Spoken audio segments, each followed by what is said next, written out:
વિશ્વ વત્સલ વીર પરમાત્માને નમસ્કાર કરીને આજના આ સેશનની આપણે શરૂઆત કરીએ. ગઈકાલે થોડીક વાત આપણે મનને કન્વિન્સ કરવા વિશે થઈ હતી. મનને જીતવા વિશે પણ થયેલી.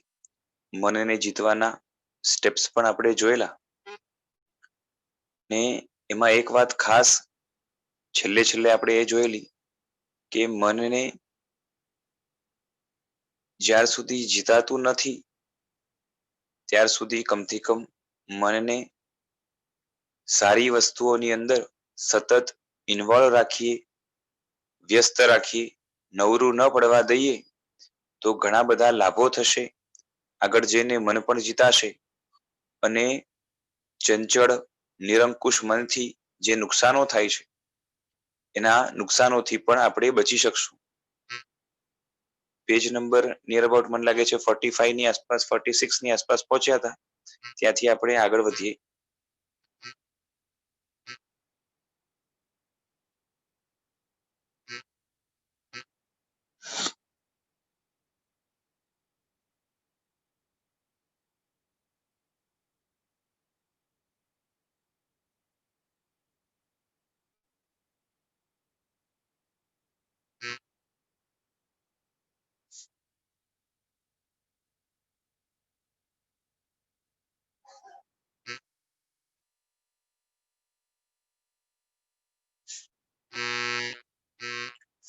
પેજ છેલ્લે પીપળાના ઝાડ પર રહેલા ભૂતની વાર્તા આપણે જોયેલી અને એના પછી પૂજ્ય આચાર્ય હેમચંદ્ર સુરી મહારાજ એટલે કલિકાલ સર્વજ્ઞ એમના યોગ શાસ્ત્રનું કોટેશન આપીને સાહેબજી કહે છે કે ચંચલ મન પાસે શુભ યોગમાં સતત પરિશ્રમ કરાવો. એટલે મનને સતત શુભ વિચારો સાથે, શુભ ક્રિયા સાથે જોડીને રાખવાથી મનને બીજે ક્યાંય દોડવાનો અવકાશ નહીં મળે.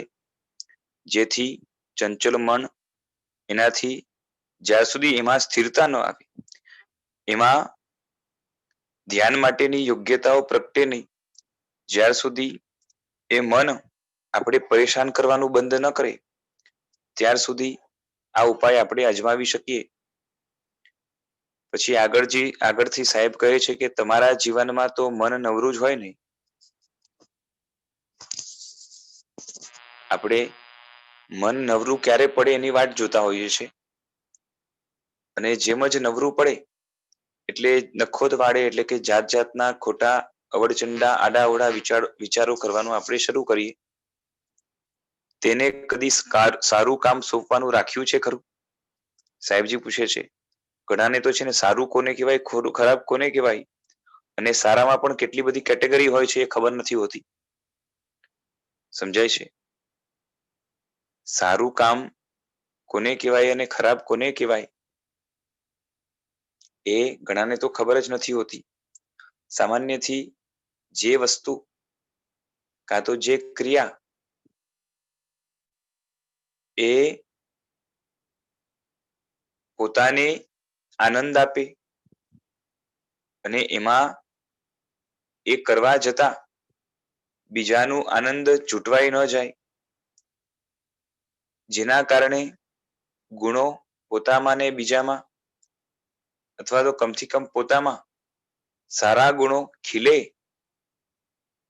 જેથી કરીને આત્મા વ્યક્તિ બંધનોથી પોતાના જીવનની અંદર જાત જાતના જે રાગ દ્વેષથી જનિત બંધનો છે, કર્મથી જનિત બંધનો છે, એનાથી છૂટો પડતો જાય.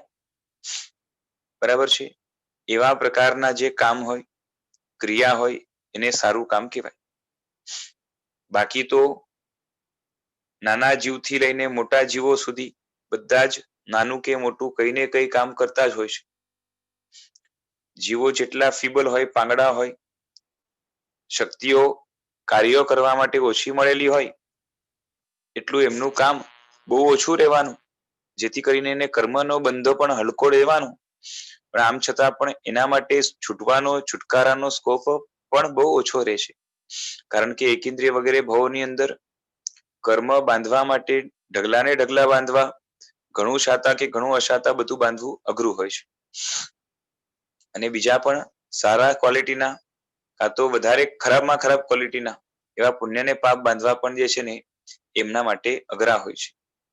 એટલે પ્લસમાં પણ વધારે નથી જતું, માઇનસમાં પણ વધારે નથી જતું, થોડું ઘણું જયા કરે.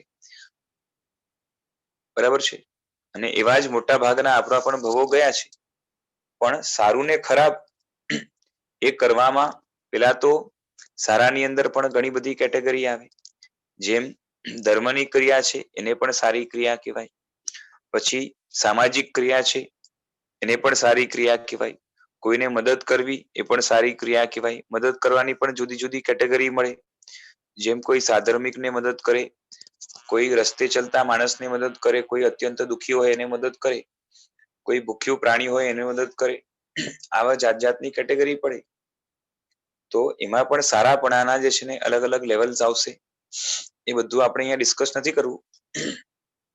આના વિશે થોડુંક વિસ્તારથી જાણવું હોય, થોડુંક વધારે શું કહેવાય કે વિશ્લેષણ કરવાની ઈચ્છા હોય તો એના માટે રેકમેન્ડ કરીશ કે જે ગુરુ ભગવંતની આપણે પુસ્તક વાંચી રહ્યા છે એમનું જે પુસ્તક છે અનુકંપા દાન કરીને, કાં તો અનુકંપા નામ છે, લોકોત્તર દાન ધર્મ અનુકંપા, એ વાંચવાનો પ્રયાસ કરશો તો એમાંથી ઘણું ખરું જે છે ને એ આ બધી બાબતમાં જાણવા મળશે. બરાબર છે. બાકી સારા કામો ઘણા બધા પ્રકારના હોય છે અને એમાંથી જેટલું વધારે સારું કામ એટલું પોતાનું જગતનું વધારે હિત થાય.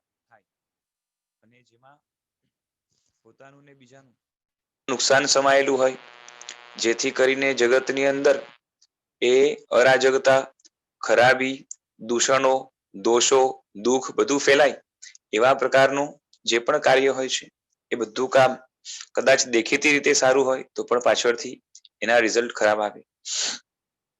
તેમાં પણ ધર્મ જેમ છે ને કોઈને ગિફ્ટમાં બંદૂક આપીએ તો કેવું થાય?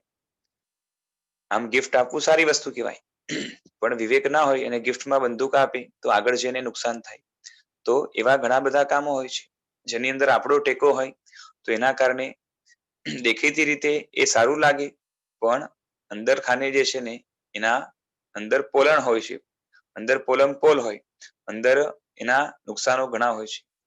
એટલે ધર્મના ક્ષેત્રમાં પણ જે છે ને શું કે તેમાં પણ ધર્મના ક્ષેત્રમાં તો નવરું જ હોય છે. સાહેબ શું કે છે કે કદી તમને તમે જે છે ને કામ સોંપવાનું રાખ્યું છે અને ધર્મના ક્ષેત્રમાં તો કેવું છે કે મનને આપણે દોડાવવાનો પ્રયત્ન ના કરીએ, બીજા લોકો કરે એને ફોલો કર્યા કરવાનું. કદાચ તમે શરીરથી ધર્મ કરવા બેસો પણ મન તો તમારું ફરતું જ હોય. ધર્મના પરિશ્રમ તો ખાલી શરીરને જ, મગજ સંસારની અંદર જેટલું દોડે ત્યાં જેટલી ચાલાકી વાપરીએ ત્યાં એટલી ચાલાકી સમજવા માટે વાપરીએ ખરા? આજ સુધી શું રાખ્યું છે? આપણી પાસે બે ક્ષેત્ર છે, ધર્મનું ક્ષેત્ર છે એક બાજુ, બીજી બાજુ સાંસારિક ક્ષેત્ર છે. સંસારના ક્ષેત્રથી પણ જે છે ને ભૌતિક ફાયદો થાય છે, ધર્મના ક્ષેત્રથી પણ ભૌતિક ફાયદો થઈ શકે છે. અને પાછે નિયમ તો એ છે કે સંસારના ક્ષેત્રની અંદર પણ ભૌતિક ફાયદો ત્યારે જ થાય જ્યારે ધર્મના ક્ષેત્રમાં કામ કરીને આવ્યા હોય અને પુણ્ય બાંધ્યું હોય તો, એના વગર ન થાય. એટલે ધર્મનું ક્ષેત્ર પ્રધાન થઈ ગયું. પૈસા કમાવવા માટે કે સંસારની અનુકૂળતા માટે ધર્મ કરવો એની વાત નથી, પરંતુ સંસારના ક્ષેત્રની અંદર પણ ધર્મ વગર સફળતા મળતી નથી. એટલે પૂર્વમાં ધર્મ કરીને આવ્યા અને પુણ્ય બાંધ્યું અને એના કારણે સંસારના ક્ષેત્રની અંદર પણ અલ્પ પ્રયત્ને ઘણી સફળતા મળતી હોય છે. એના વગર જે છે ને વ્યક્તિ ખાલી ખમજ રહે છે. એટલે ધર્મનું મહત્વ આના કારણે ઘણું વધી જાય છે, કારણ કે ધર્મ એક સંસાર ક્ષેત્રે પણ જે છે ને સુખ સામગ્રી અનુકૂળતા આપવાનું કામ કરે છે અને અધ્યાત્મ અને મોક્ષ માર્ગની અંદર પણ આગળ લઈ જાય છે. પેલી બાબત આમ જોવા જાવ તો ઘણી તુચ્છ છે, અને આ સાઈડની જે બાબત છે એ ઘણી મૂલ્યવાન વસ્તુ છે. એટલે ધર્મની કિંમત ઘણી વધારે હોવા છતાં પણ આપણે જેટલું મગજનું દય કરીએ સંસારના ક્ષેત્રની અંદર એટલું જે છે ને એના 10મા ભાગનું કાં તો શું કહેવાય કે 5% પણ આપણે વાપરવા તૈયાર નથી હોતા. સમજાય છે? કયા ઘરાકને કઈ રીતે હેન્ડલ કરવું, એ ન માને તો એને કઈ રીતે બોલવું, એની સાથે વર્તન કઈ રીતે કરવું, સાથે રહેલા માણસોને જે છે ને કઈ રીતે સમજાવવા, પછી એને કઈ રીતે એની પાસે વધારેમાં વધારે કામ કઢાવીને જે છે ને એ આપેલો પગાર જે છે ને પૂરેપૂરો વસૂલ કરવો. પછી શું કહેવાય કે ઓછા ઓછા કાર્યમાં એટલે કે ઓછી મહેનતમાં ઘણો ફાયદો કઈ રીતે થાય, આ બધું જે છે ને આપણે સંસારની અંદર વિચારતા હોઈએ છીએ. કે પૈસા કમાવાની બાબત થઈ ગઈ, બરાબર છે. ઘરની અંદર ગૃહિણી રહેલી હોય જે સ્ત્રી છે એ પણ જે છે ને કઈ રીતે કેવું ખાવાનું બનાવવું તો જે છે ને વધારે ટેસ્ટ આવે, કેવું ખાવાનું બનાવવું તો જે છે ને ઘરના લોકો વધારે ખુશ થાય, વાહ વાહ કરે. જે છે ને કેવા પ્રકારનું જે છે ને ઘરને સાફ સફાઈ કે સજાવટ સાથે રાખવું તો લોકો જે છે ને આવીને અનુમોદના કરે. પછી કઈ વસ્તુ જે છે ને ઘરે બનાવેલી એ અડોસ પડોશના લોકોને આપવી, કઈ નહીં આપવી, સંબંધો કઈ રીતે રહે ન રહે, પછી કોઈના પ્રસંગની અંદર કઈ વસ્તુ લેવાની દેવાની એની અંદર પણ આને આ આપ્યું હતું તો આપણે આ આપવાનું, આવું કેટલું બધું હિસાબ કિતાબ જે છે ને મગજ સંસારની અંદર કેટલું દોડે આપણું. આનું પા ભાગનું 10%, 5% કેટલું ધર્મના ક્ષેત્રની અંદર દોડતું હોય છે. કે ભાઈ આપણે ઘમાસનું આપવાનું કીધું તો શા માટે કીધું, અને જે છે શું કહેવાય કે પ્રતિક્રમણ છે તો એ સામાયિક લઈને જ કેમ કરાય, સામાયિક લેવા માટે પણ સૌથી પહેલા આઈડિયા હોય જ કેમ કરાય. અને આ બધા સૂત્રો છે એ બધા સૂત્રો પ્રાકૃતમાં જ કેમ, સંસ્કૃતમાં કેમ નહીં, બરાબર છે. ઘણા તો પ્રાકૃત સંસ્કૃતની વચ્ચે ભેદ પણ નથી ખબર હોતો, કારણ કે નવકાર નાનપણથી બોલવા છતાં પણ એ કઈ ભાષામાં છે એને તો લાગે કે નવકાર જે છે ને સંસ્કૃતમાં છે, એ મગજની અંદર લઈને ફરતા હોય. પણ આવું તો છે ને આ તો ખાલી સામાન્ય, બાકી તો ખરેખર ધર્મ શા માટે છે, ધર્મથી શું ફાયદો થાય છે, ધર્મ કઈ રીતે જે છે ને એ પોતાના ઉત્થાનનું કારણ બને છે. ધર્મ વગર સંસારની અંદર કોઈ જાતની અનુકૂળતા, સગવડ, સુખ મળતું જ નથી. આ બધી બાબત જે છે ને જાણવા માટે આપણે મથામણ, પ્રયત્ન, વિચાર, પછી એની સાથે એ વિચારો સાથે જે જાણ્યું એની સાથે આપણા અનુભવોને ટેલી કરવાનું, એના ઉપર સૂક્ષ્મ ચિંતન કરવાનું, જ્ઞાનનો વિસ્તાર કરવાનું, આ બધું કાર્ય આપણે કરીએ ખરા કે ન કરીએ. આ બધી બાબતમાં આપણે પોતાનું મગજ, પોતાનું મન, પોતાની શક્તિઓ કેટલી વાપરીએ. ધર્મના ક્ષેત્રની અંદર નવરું બેસવાનું જ ફાવે નહીં, મનને નવરું રાખવાનું ફાવે. કમથી કમ ક્રિયાઓ તો જે છે ને ઘણી કરી લે, બરાબર છે. કહી દે કે ભાઈ 10 કમાસણ આપવાના, 10 કમાસણ આપી દે, આટલી પ્રદક્ષિણા, આટલા સાથિયા. બોલો તપસ્યા કરનાર વ્યક્તિને કહી દે કે આટલી ક્રિયા છે કરી દે, પણ એ ક્રિયા દ્વારા અંદરમાં શું ફળ મેળવવાનું છે એ ન ખબર હોય તો ખરું ફળ મળે ખરું, પુણ્ય બંધાઈ જાય થોડું ઘણું શુભ ભાવ હોવાના કારણે, પણ ખરું ફળ મળે ખરું.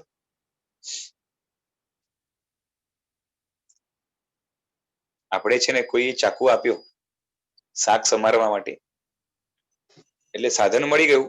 સાધનનું કાર્ય શું છે? શાક સમારવું. હવે એ સાધનને આપણે શાક ઉપર વાપરીએ તો શાકનું સમારવાનું કામ થાય, કે એમને ખાલી ફરાવ્યા કરે તો શાક સમારાઈ જાય? નહીં, યોગ્ય યુઝ કરીએ તો. બરોબર છે. યોગ્ય સ્થાને જ્યાં એને યુઝ કરવાનું છે એ સ્થાન ઉપર એને લઈ જવું પડે કે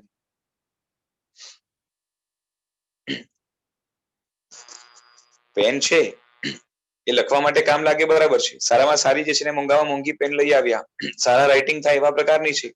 ઇંક પણ જે છે ને મજબૂત, સારામાં સારી જે છે ને, એટલે મજબૂત તો ના કહેવાય પણ શું કહેવાય કે એકદમ હાઈ ક્વોલિટીની છે, બધું જ છે, લખવા માટે કામ લાગે, બરાબર છે. પણ પેપર ઉપર ના મૂકીએ, હવામાં ચલાવ્યા કરીએ તો લખાઈ જાય કે નહીં? નહીં લખાય, બરાબર છે. સાધન ખરું, સાધન મળી પણ ગયું, સાધનને આપણે યુઝ પણ કરીએ છીએ, but it has to be used at in right manner, right place, બરાબર છે. બધી ક્રિયા મળી ગઈ, બરોબર છે. ક્રિયા માટે સાધન મળી ગયું, સામગ્રી મળી ગઈ, ક્રિયા કઈ રીતે કરવી એની રીત પણ મળી ગઈ, બરોબર છે. ચાકુ આ રીતે ફેરવાય, બરોબર છે. પેનથી આ રીતે લખાય, પણ લખવા માટેનું જે સ્થાન છે ત્યાં જ એ વસ્તુ ન પહોંચતી હોય તો લખાય પણ નહીં, અને સમારવાનું કામ પડે છે ચાકુથી જ્યાં થવું જોઈએ ત્યાં ન થાય. આમ કરવાથી કામ ન થાય, સાથે જે છે ને એનો સંપર્ક કરવો પડે. એ જ રીતે બધી જ ક્રિયાનો સંપર્ક આત્મા સાથે ન થાય ત્યાં સુધી, કેમ કે બધી જ ક્રિયા, મોક્ષ માર્ગની બધી જ ક્રિયા, ધર્મ માર્ગની બધી જ ક્રિયા, એનો આત્મા સાથે અનુસંધાન ન થાય. કારણ કે the place where it has to work is આત્મા. કેમ કે આ બધી ક્રિયા દ્વારા અલ્ટિમેટલી શું કરવાનું છે કે આત્મા ઉપર રહેલો કચરો કાઢવાનો છે, મનમાં રહેલો. કેમ કે આત્મા સાથે મન એ રીતે ભાવ મન જોડાયેલું છે, અને ભાવ મન એટલે આમ જોવા જાવ તો લબ્ધિની અંદર એ મોટો ભાગનો ભાવ મન શું છે કે લબ્ધિની અંદર ભરેલો જે છે ને કચરો છે. એટલે ક્રિયા દ્વારા, અનુષ્ઠાનો દ્વારા, બરોબર છે, વ્યાવચ વિનય જે પણ હોય એને બધા દ્વારા કરવાનું શું છે, ગુણો પ્રાપ્ત કરવાના નથી, ગુણો પ્રકાશિત કરવાના છે. પછી વ્યવહારની ભાષામાં એને પ્રાપ્ત કરવા બોલીએ, બાકી ગુણ કઈ બહારથી નથી આવવાના, બધા અંદર પડ્યા છે. દોષના કારણે ગુણ દબાઈ ગયા છે, એટલે દોષોને કાઢવાનું કામ કરવાનું છે. હવે દોષના કાઢવા માટે જેમ જે છે ને ઘરે સાવરણી હોય અને ફર્શ પર જે છે ને શું કચરો પડ્યો હોય, સાવરણી હવામાં ફેરવીએ તો કચરો નહીં નીકળે, ફર્શ પર ફેરવવું પડે. બસ આ બધા જ અનુષ્ઠાનો જે છે ને એક સાવરણી જેવા છે, બરાબર છે. એ કચરો આત્મા ઉપર છે તો એ ક્રિયા આત્મા સુધી ન પહોંચે તો કાર્ય નહીં થાય, બરાબર છે. આપણે ક્રિયાને સફળ કરવાનું રાખ્યું છે કે હવામાં જ ચાલે છે. આપણે કહી શકીએ કે આપણી એક એક ક્રિયા અંદરમાંથી સાફ કરવાનું કામ, કર્મની નિજરા, આત્માના જે છે ને વિભાવોની નિજરા કરવાનું કામ કરે છે. આવું આપણે કહી શકીએ નહીં. કેવું કોઈ પરિણામ આપણે બાંધતા જ નથી કે ભાઈ ખમાસનું આપવું છે તો અંદરમાં જે છે ને માન નામનો કશાય હટવો જોઈએ, વિનય નામનો ગુણ આવવો જોઈએ. આવું કંઈક ધારીને જે છે ને કાર્ય કરતા હોઈએ છે કે ખાલી ગતાનુગતિક કામ ચાલે છે આપણું.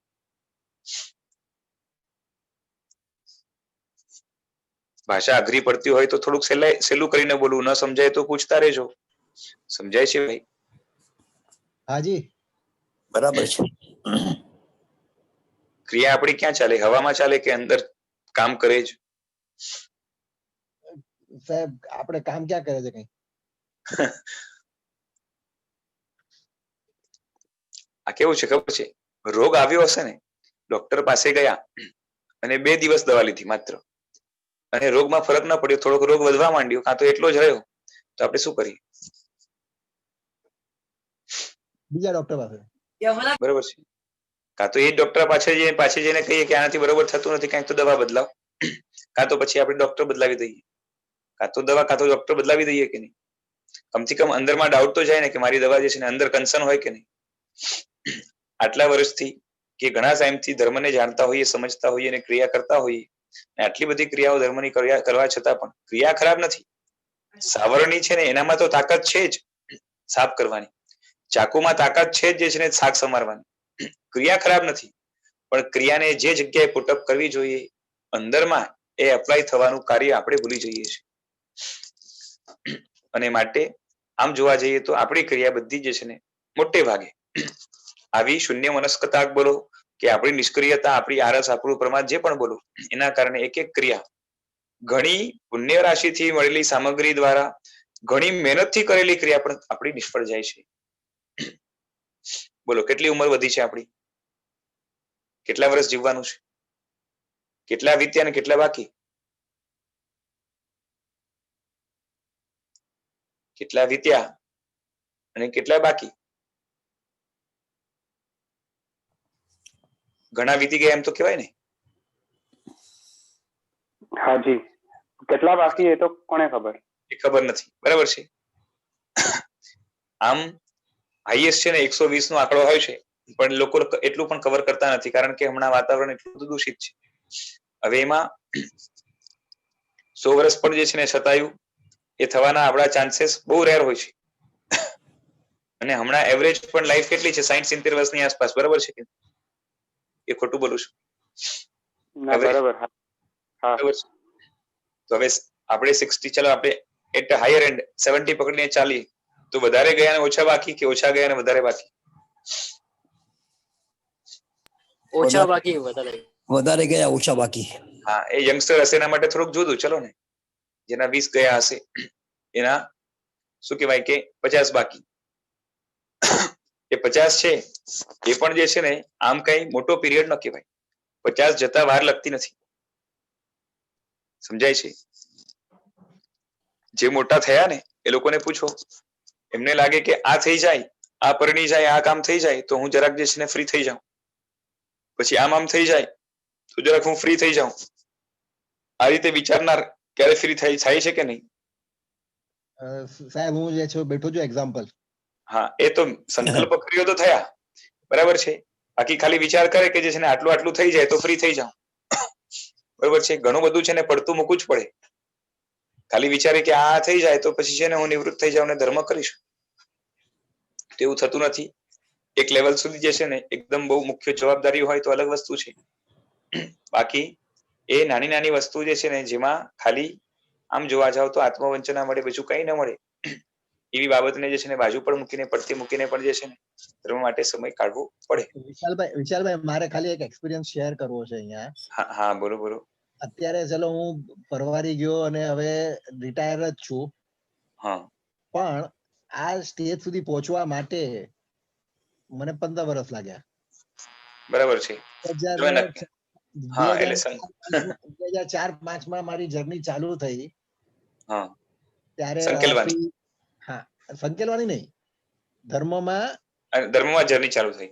હા, ધર્મમાં જર્ની ચાલુ થઈ અને ધર્મ રેગ્યુલરલી ધર્મના ટચમાં રહ્યા, ગુરુ ભગવાનના ટચમાં રહ્યા અને ગુરુ ભગવાનના ટચને કારણે જ આ જગ્યાએ પહોંચ્યા છે. નહીં તો ગુરુ ભગવાનનો ટચ ન હોત, બરાબર છે, કઈ ન થયું હોત. એટલે સતત આ છે ને. આની અંદર ચલો તમારી પાસે અહીંયા આપણે આના ઉપર સાંભળી લઈએ, શું કહેવાય, ઓનલાઈન સાંભળી લઈએ ઓનલાઈન, અને એ બધું બરોબર છે. પણ જો ગુરુ ભગવાનનો ટચ ન મળે તો પછી ક્યાંક અધુરાશ રહી જાય. બરાબર છે. અને આમ પણ આ તો શું છે, આનું છે ને એક થોડુંક માઇન્યુટ ઇફેક્ટ હોય છે, બરોબર છે. કોઈ બહુ યોગ્ય આત્મા હોય તો એના ઉપર ઘણું જે છે ને વધારે અસર કરી જાય. બાકી જે સીધે સીધો ગુરુ ભગવંતનું સાનિધ્ય, એની ઓરા, એમના ગુણોનો સંપર્ક, એમની પહેચાન, એ બધી જે છે ને જે ખરેખર સંપર્કમાં હોય ને, અનુભવ્યું હોય, એ જ જાણી શકે, બરાબર છે. બાકી આમ પણ છે ને ઘણા તો ઠીક છે, હું મારી જ વાત કરું તો ગુરુ ભગવંતના સંપર્કમાં નહીં આવવાના જે છે ને બહુ માઇન્યુટ કારણો હોય છે ઘણાના. તો કે ભાઈ આપણે ગુરુવંદન આવડતું નથી, વંદન કરતા આવડતું નથી, તો જે છે ને આપણે જઈને શું કરીએ, બરાબર છે. આમ જોવા જાય તો આ કઈ બહુ મોટું કારણ નથી, બરાબર છે. નહીં આવડતું હોય તો ગુરુ ભગવાન શીખવાડી દેશે, અને આવડતું હોય સારું છે. અને નહીં આવડતું હોય ગુરુવંદન કદાચ ન કરે અને માત્ર જઈને બેસી જશો ને, બરાબર છે, તો એ ઘણું કામ થઈ જશે. વંદનનો આગ્રહ રાખીએ છીએ આપણે, એટલે ગુરુ ભગવંત આવો કોઈ આગ્રહ રાખતા નથી. અને સંપર્ક આવતો જાય પછી તો બધું જે છે ને શીખાઈ જતું હોય છે. બીજા નંબરે કે આ તો બહુ માઇન્યુટ કારણ થઈ ગયું. ઘણાને જે છે ને અમુક પ્રકારની એલર્જી હોય છે કે ભાઈ ત્યાં જઈશું તો આપણે કઈ જાણતા નથી, તો શું છે એમની સાથે વાત શું કરશું વગેરે, આવા બધા જે છે પ્રશ્નો હોય છે. અને ત્યાં રહેતા આવડતું નથી, એમની જે રહેણી કરણી છે આપણે જાણતા નથી, કઈક ભૂલ થઈ જશે તો, આવા બધા ભયોના કારણે પણ જે છે ને એ જવાનું થતું નથી, કેમ કે એક અલગ દુનિયા લાગે. પણ એક વાત સમજી લેજો કે આખા જગતની અંદર જેટલા મનુષ્યો છે એમાંથી સૌથી સેફ જગ્યા કોઈ હોય ને, શું કહું છું, સૌથી સેફ જગ્યા કોઈ હોય તો આ આપણા સાધુ ભગવંતો, ગુરુ ભગવંતો છે, બરાબર છે. પછી કોઈક જે છે ને એ એક્સેપ્શન તરીકે એમાં કોઈક એવા શું કહેવાય કે આડા ફાટે કે એવું કંઈક નીકળે, એવા બહુ ઓછા હોય, પણ હોય ખરા, ના હોય એવું નહીં, કાળ એવો છે. એટલે બાકી દુનિયામાં સૌથી સેફ જગ્યા જ્યાં તમને તમારી પ્રગતિ મળે, સાથે સાથે, અને ઘણાને તો કેવું છે ખબર છે, એવી ગલત ફહેમી છે કે માત્ર જે છે ને ધર્મ માટેનું ગાઈડન્સ ગુરુ ભગવંત પાસે મળે, પણ આવું નથી. સંસારની અંદર પણ કઈ રીતે રહેવું જેથી કરીને આપણે કર્મથી ભારે ન થઈએ, જીવન પ્રસન્ન રહે, બરોબર છે, આ બધું જ ગાઈડન્સ આપણે ગુરુ ભગવંત પાસે મળે. સાહેબ આ તમે જરાક સંસારનું ગાઈડન્સ કેવી રીતે આપે? એ તો સંસાર છોડીને ગયા, હવે ગાઈડન્સ એ કેવી રીતે આપે? હા, ગાઈડન્સ એટલે શું કે તમે જો ગુરુ ભગવંત પોતે કરુણાના નિદાન હોય છે, અને તમે જ્યાર સુધી તમારા અંદર જોઈએ એવું વૈરાગ્ય આવ્યું નથી, એટલે એ પણ સમજે છે કે વૈરાગ્ય વગર આમને આમ દીક્ષા આપીએ તો અંદરથી વ્યક્તિ મૂંઝાયેલો રહે, કાં તો એમને વૈરાગ્ય વગર ધર્મ પણ કરાવીએ તો પણ જે છે ને એક લિમિટમાં કરાવી શકાય.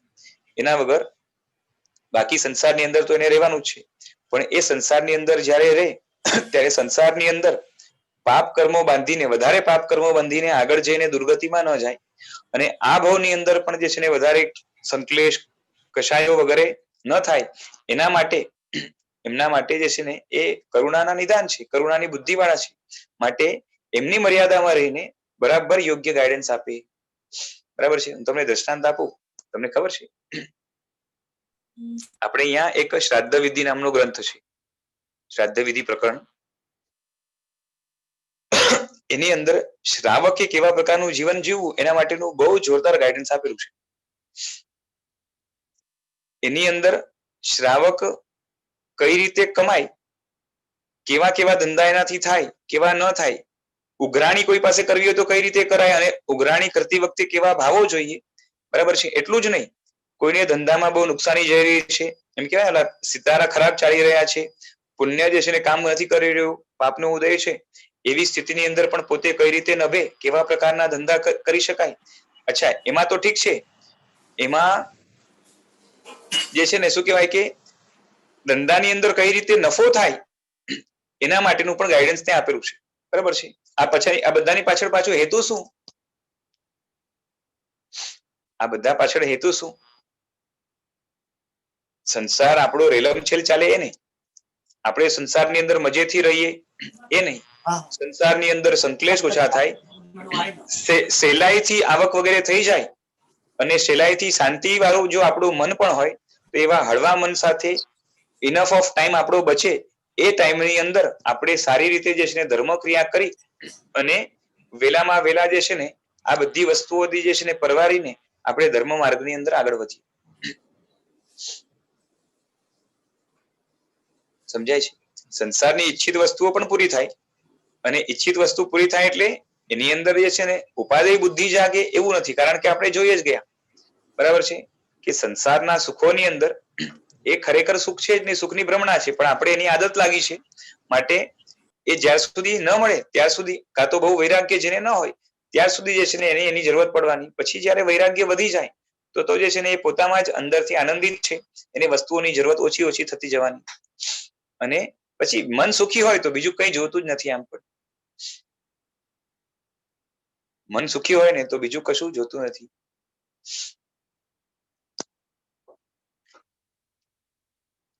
એટલે કેવું છે ખબર છે, આપણે જે છે ને એ કોઈ છે ને માથે ધણી ધોરી છે નહીં, કોઈ એવું જે છે ને વ્યવસ્થિત.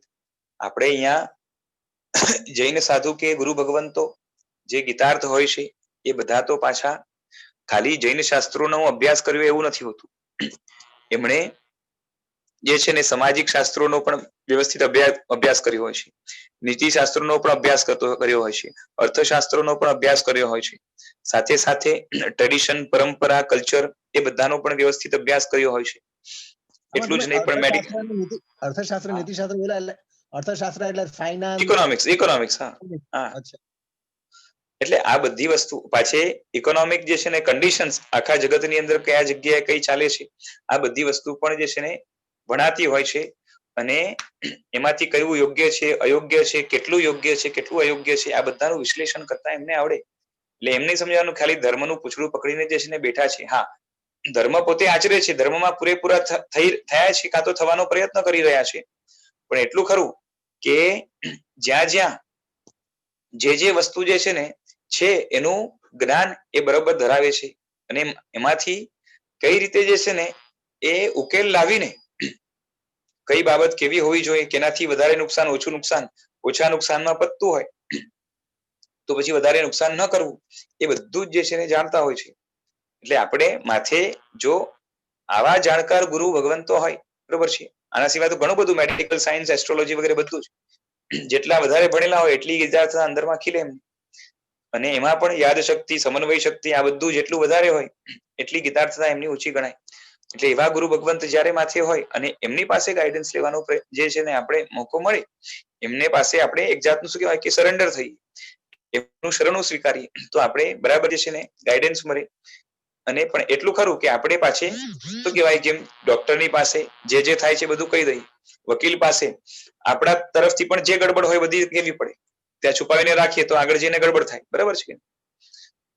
તો એ રીતે અહીંયા પણ જે છે ને કઈ છુપું રાખ્યા વગર આપણા જીવનનું આખું બધું છે ને ત્યાં કહી દેવું પડે કે હું આટલું જે છે ને મારું જીવન આમ હતું, હવે આમ છે, હવે આમ છે, અને હમણાં જે છે ને આટલા કમાઉં છું, આટલા લોકોને મળું છું, આટલા લોકો સાથે આ વાત કરું છું. આ બધું જ જે છે ને એ જો કહી દીધું હોય તો આપણે કઈ રીતે જે છે ને જીવન આપણું સારું રીતે, જીવનની અંદર દુઃખનો જે છે ને બની શકે એટલો એ દુઃખના ભાવો ઓછા થાય, પોતે જે છે ને હંમેશા પ્રસન્ન રહે, અને સાથે સાથે ધર્મની અંદર પોતાની આત્મશક્તિની જાગૃતિના માર્ગની અંદર એ બધાની અંદર જે છે ને આપણે ગાઈડન્સ મળી શકે. બરાબર છે.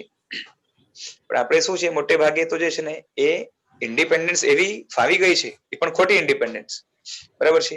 બાકી તો આપણે ડિપેન્ડન્ટ જ છીએ. જે દેવગુરુને સમર્પિત નથી અને એને લાગે છે કે હું ફ્રી છું, પણ ખરેખર એ ફ્રી નથી, ઉલટાના વધારે બંધાયેલા છે. કેનાથી બંધાયા છે ખબર છે?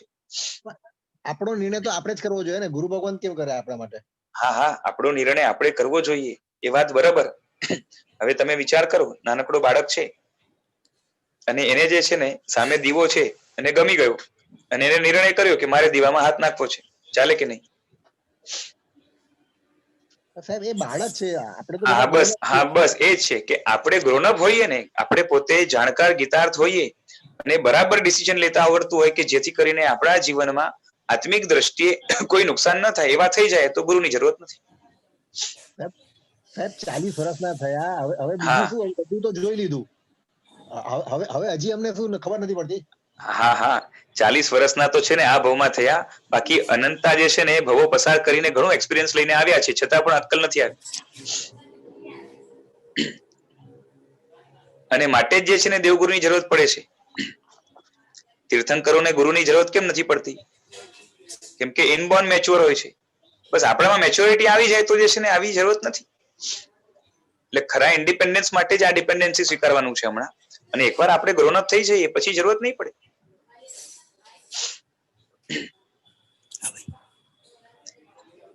સમજાય છે? બંધનમાં કાં તો ગાઈડન્સની જરૂરત કોને પડે? કે જે ઇમેચ્યોર છે. મેચ્યોર થઈ જાય, એટલા પરિપક્વ થઈ જાય, આપણી પાસે એટલું નોલેજ આવી જાય અને બરાબર જે છે ને જીવનના ડિસિઝન પરફેક્ટ રીતે લઈ શકે એમ હોય, જેની અંદર સ્વપરનું કલ્યાણ થાય, તો પછી જે છે ને પછી જરૂરત નથી. બરાબર છે. જરૂરત નથી એટલે ગુરુને ફેંકી નથી દેવાના, એમના ઉપકારની સ્મૃતિ રહેવાની છે. બરાબર છે. બાજુ પર મૂકી નથી દેવાના. એમના ઉપકાર જે છે ને અંદર એ વસેલા જ રહેશે, કેમ કે આટલું બધું મળ્યું હોય અને ખરેખર વ્યક્તિ યોગ્ય હોય તો એ ઉપકારને માને, જરૂરત પડે તો જે છે ને વ્યાવચ વગેરે કરે, બધું જ કરે, પણ ત્યારે પછી ગાઈડન્સની જરૂરત નહીં પડે. અને ગુરુ પણ કે ભાઈ તું મેચ્યોર છે, તારા ડિસિઝન જે છે ને જે હશે ખાલી એકવાર જણાવી દેજે, મને મંજૂર છે.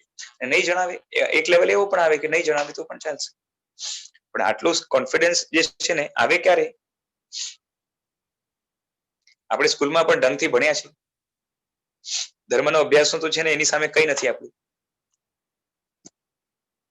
આપણે અહીંયા છે ને બાળકો મોટે ભાગે તો કેટલા બધા તો એવા હોય કે જે છે ને ઇંગ્લિશ મીડિયમમાં એ 10th સ્ટાન્ડર્ડ સુધી ભણ્યા હોય, લગભગ 10 થી 12 વર્ષ સ્કૂલમાં વિતાવ્યા, અને સ્કૂલ ને ટ્યુશન ની અંદર તો કેટલો બધો સમય વિતાવ્યો હોય. 10th સ્ટાન્ડર્ડ પછી પણ જે છે ને ફ્લુએન્ટલી ઇંગ્લિશ બોલવાનું કે તો ના આવડે.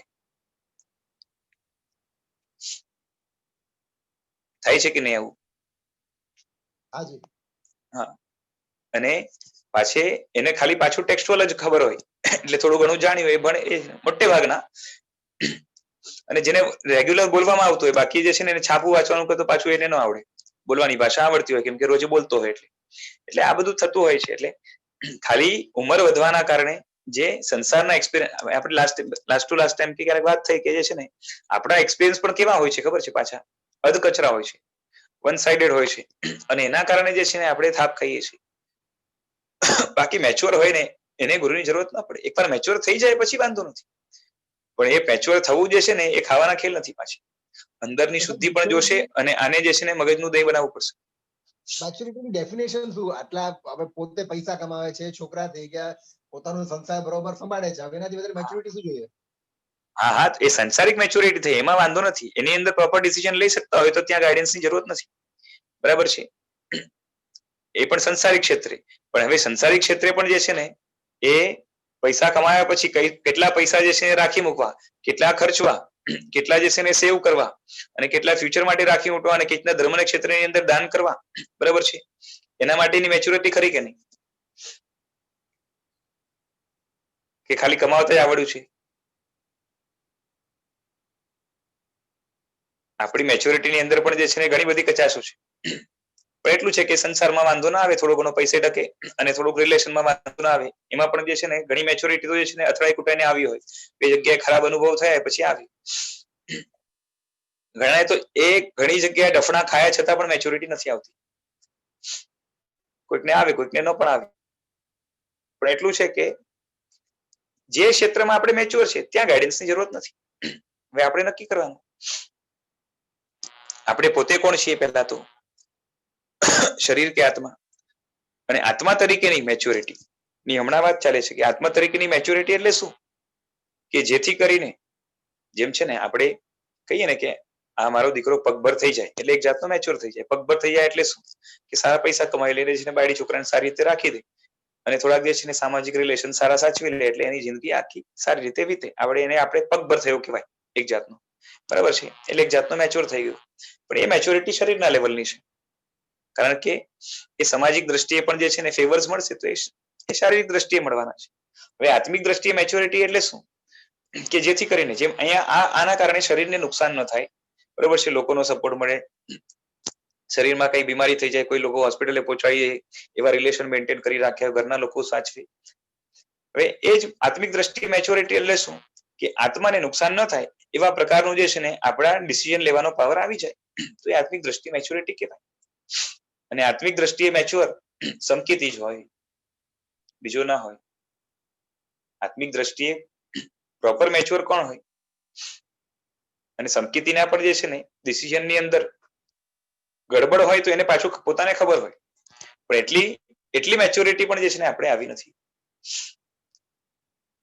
અને એના કરતા પણ વધારે મેચ્યોર પ્રોપર જેને મેચ્યોર કહેવાય, કે જ્યાં ખોટા ડિસિઝન જ ના લેવાય, બરોબર છે, એવી અવસ્થાને તો જેને સ્થિત પ્રજ્ઞ અવસ્થા કહેવાય છે, જે તીર્થંકરો જન્મથી લઈને આવ્યા હોય છે.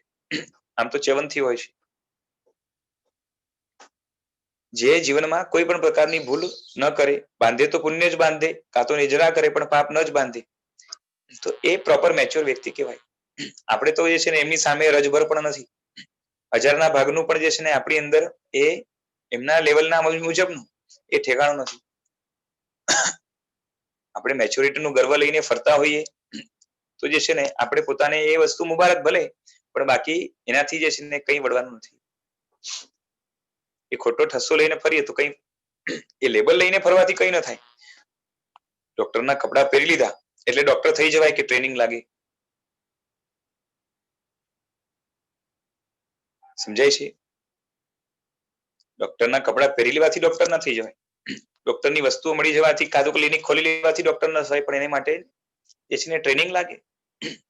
ટ્રેનિંગ પછી મેચ્યોર થઈ જાય પછી બરોબર પ્રેક્ટિસ કરી શકીએ, એના વગર ગોટાળા જ વાળવાનો, બરાબર છે. સંસારના ક્ષેત્રની અંદર પણ જે છે ને ન ભણ્યો હોય ને પુણ્ય કામ કરતું હોય તો એનું ક્લિનિક પણ ચાલે, ચલો. પણ આત્મિક ક્ષેત્ર જે છે ને પુણ્યની પ્રધાનતા નથી, ત્યાં પુરુષાર્થ લાગશે, ગુણ ખીલવા જોઈએ બસ. અને ગુણ ખીલે એવા પ્રકારની આવડત આવી જાય તો મેચ્યોર થઈ જાય માણસ. ગુરુ ભગવંતના પગલે ચાલવું કે એમના કહેવા પ્રમાણે કે એમની સલાહ લેવી, એમાં કયો ગુણ જોઈશે? એની માટે તો સૌથી પહેલા અંદરમાંથી જે હમણાં વાત થઈ ને કે આપણે પોતાને મેચ્યોર માનતા હોઈએ છીએ, એ ડાઉન કરવું પડે. એટલે કે પહેલા તો સૌથી પહેલા માનને ઘટાવીને, મારી પાસે બહુ ઓછું છે, અલ્પ છે, અને એમાં પણ ગોટાળા છે, અને એની સામે ગુરુ ભગવંત પાસે ઘણું છે, એવા પ્રકારનું જે છે ને કમ્પેરિઝન આવે તો એક જાતનું અંદરમાંથી માન ઓગળે અને વિનય નામનો ગુણ આવે. આપણે અહીંયા એક સજાયની અંદર કીધું છે કે રે જીવ માન ન કીજીએ. માનના કારણે શું થાય છે? તો કે માને વિનય ન આવે, અને વિનય વિના વિદ્યા નહીં. વિનય વગર જે છે ને વિદ્યા આવે નહીં, બરાબર છે. અહીંયા આવે, અહીંયા ન આવે. અને વિદ્યા ન આવે એટલે કે સાચી જાણકારી એટલે સમ્યક જ્ઞાન ન આવે તો કેમ સમકિત પાવે, એટલે સમ્યક શ્રદ્ધા ક્યાંથી આવે? તો પછી અને સમકિત વિનય ચારિત્ર નહીં, એટલે અંદરની આચરણા, આંતરિક વલણ, કચાયોની શાંતતા, એ બધું ન આવે. અને ચારિત્ર વિનો નહીં મુક્તિ રહે, એટલે કે સંસારના બંધનોથી મુક્ત થવું હોય તો ચારિત્ર જોઈએ, ચારિત્રના પરિણામ જોઈએ. એટલે સૌથી પહેલા તો જે છે ને આપણામાં નમ્રતા નામનો ગુણ લાવવો પડશે, માનને હટાવીને.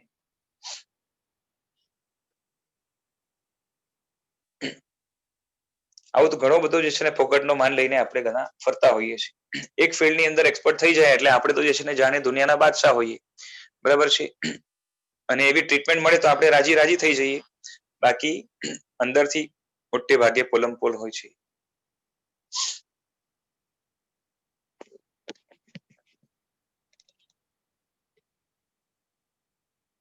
બરાબર છે. ભાઈ થઈ ગયું ને તો આગળ ચલાવું. હાજી હાજી આગળ. કે વાત એ હતી કે ધર્મના ક્ષેત્રની અંદર મનનો ઉપયોગ આપણો લગભગ નહીવત હોય છે, અને એના કારણે આપણી ક્રિયા એના પ્રત્યેની જિજ્ઞાસા ન હોવાના કારણે, કાં તો એવો જોઈએ એવો પુરુષાર્થ ન હોવાના કારણે ક્રિયાઓ આપણી નિષ્ફળ જાય છે. એની અંદર મનનું જે ઇન્વોલ્વમેન્ટ જોઈએ, કેમ કે રાઈટ નાઉ આપણી સ્થિતિ એ છે કે આપણી ક્રિયા અને આપણા આત્માની વચ્ચે મન જ છે.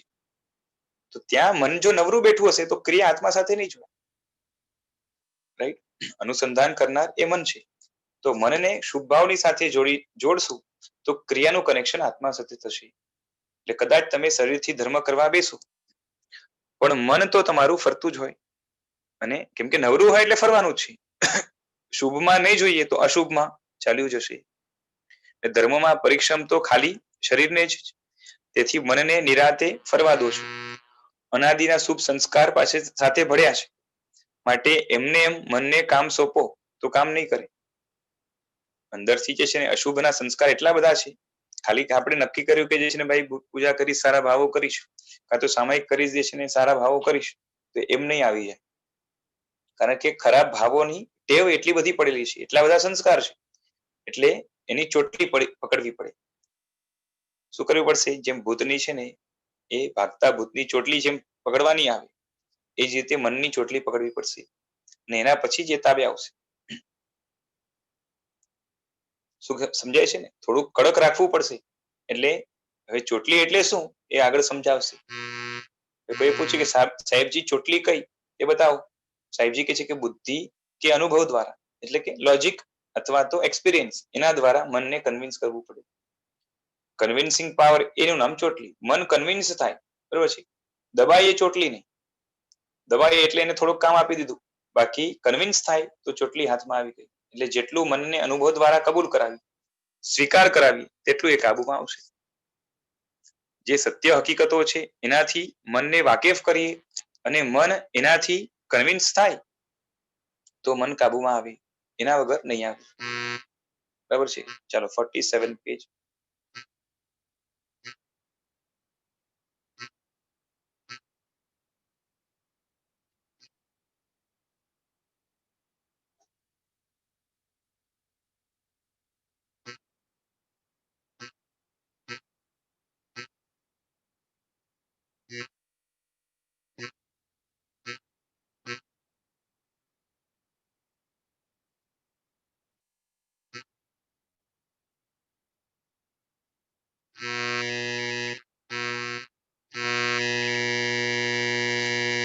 કન્વિન્સ માટે છે ને કોઈ દાખલો માંગે છે કે સાહેબજી દાખલો આપો, એક્ઝામ્પલ આપો. તો સાહેબજી એક્ઝામ્પલ આપ્યું કે દાખલા તરીકે આઈમ્બિલ કરવાનું છે, બરાબર છે. સારી ક્રિયા છે. સારી ક્રિયાની સાથે મનને એટેચ કરવું પડશે. તો તેમાં રસોઈની સુગંધથી ઘણાને ઉલટી થાય. ઘણાને છે ને, બધાને ન થાય પણ ઘણાને આંબેલની રસોઈની માત્ર સુગંધથી, કાં તો એ માહોલથી જ એ ઉલટી થાય. આંબેલની રસોઈ મોંમાં પણ ન જાય, બરાબર છે. આ બધો સડવડાટ ક્યાંનો છે? જીભનો, નાકનો છે, બરાબર છે, મનનો નથી. એટલે જીભને આ ન ગમે, પછી મન એની સાથે ભળી જાય, એટલે મન કે ભાઈ આ ન ચાલે. સીધે સીધો જે છે ને મનનો નથી.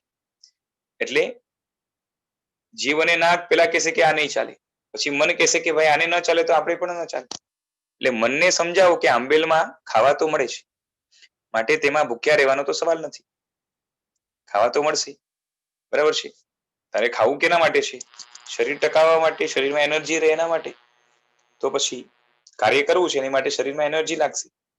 કેમ કે ટેસ્ટી ખાવાથી જે છે ને એ શરીરને એનર્જી વધારે મળશે ઓછું મળશે એવું કઈ નથી. બરાબર છે. એનર્જી માટે જે વસ્તુઓ લાગે એ બધી આંબીલમાં એને મળી જવાની છે, એટલે એનું કામ ચાલી જાય. ઘણી વાર તો ઇન્દ્રિયના કારણે તો ઘણા બધા તોફાનો થાય, મન ચંચળ થાય, શરીર ચંચળ થાય, રોગો અંદરમાં ઘૂસવા લાગે અને એમાં પણ કોઈ કાબુ ન રહે તો અત્યંત જે છે રોગોનું ઘર બની જાય શરીર. એટલે એ બધો જીવનો જે સડફડાટ છે એને રોકવા માટે મનથી કન્વિન્સ કરાવવું પડશે. મનને સમજાવો કે આંબીલમાં ખાવા તો મળે છે, માટે એમાં ભૂખ્યા રહેવાનો કોઈ સવાલ નથી. અને તે બધા પદાર્થો શરીરને પૂરતું પોષણ પણ આપે છે. તીર્થંકરના શરીર પણ આ આહારથી ટકે છે, એટલે ખાવું તો પડશે, ખાવા વગર નહીં ચાલે. ઉપવાસ કરીને કેટલા કરીએ? તો પછી બીજા સાધકને પણ દેહ ટકાવવા માટે આહારની જરૂરત તો પડવાની જ છે. તીર્થંકર એ જ ભવની અંદર મોક્ષે જવાના છે, માટે એમના શરીર એટલા બધા મજબૂત હોય છે કે જે છે ને આયુષ્ય પૂરું કર્યા વગર જે છે ને એ મરે નહીં. બરોબર છે, કાળ કરે નહીં.